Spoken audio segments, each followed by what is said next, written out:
তো hello everyone, সবাই কেমন আছেন? আশা করি সবাই ভালো আছেন। তো আজকে আবারও একটি নতুন ব্লগ নিয়ে আপনাদের সামনে চলে এসেছি।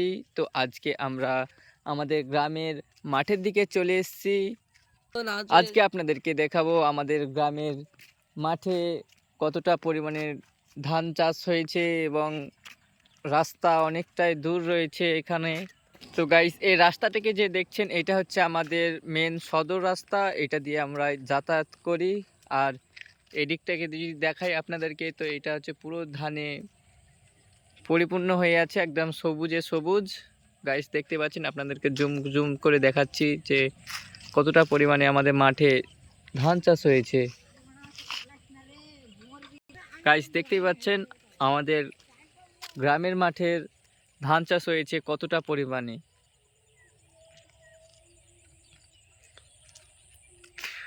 তো গাইস আর কি বলবো, আজকের ব্লগটি এই পর্যন্তই থাক। আবার দেখা হচ্ছে নেক্সট ব্লগে।